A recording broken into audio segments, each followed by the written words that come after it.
Welcome to Unit 2B. We're going to be talking about properties of operators. And properties of operators is going to show up in a couple of different classes and a couple of different tests. And I'm going to share my screen with you. Okay, let's talk about properties of addition. Thank you. We talk about properties of addition. There are three properties that you want to know about. They are called the commutative property. I know that's a weird word, but it's commutative property, the associative property, and the identity property. And here's what these properties say. The commutative property, the definition is that you can add the numbers in any order that you want. So if I add 2 things plus 4 more things, I'm going to get 6 things. On the other hand, if I take 4 things originally and I add 2 things to it, I'm also going to get 6 things. It's kind of common sense, but here is the official name for it in mathematics. The associative property, likewise, is also common sense. We can group the numbers in any combination. So if I add 3 and 4 first to get 7, and then add 1 to that, I'm going to get 8. If I add 1 and 3 first, I get 4, and I add 4 to that, I'm also going to get 8.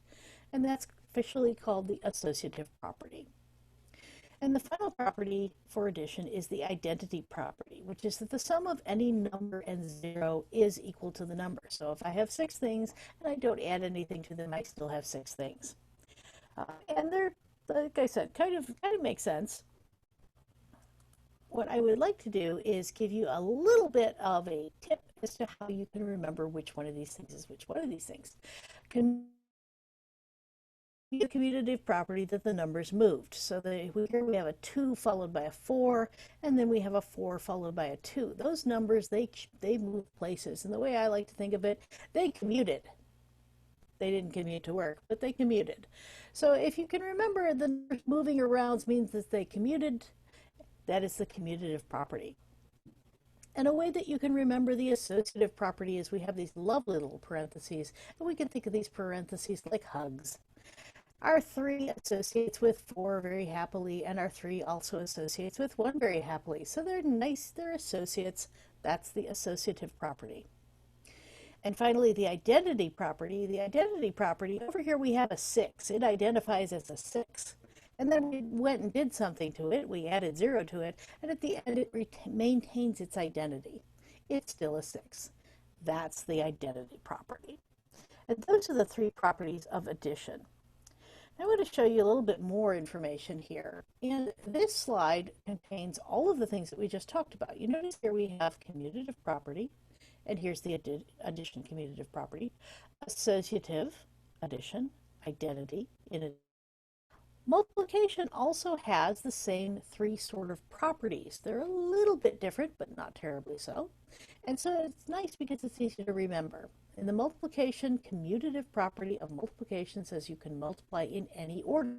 3 times 4 is the same as 4 times 3. I still have a dozen eggs, no matter how I line them up on the counter.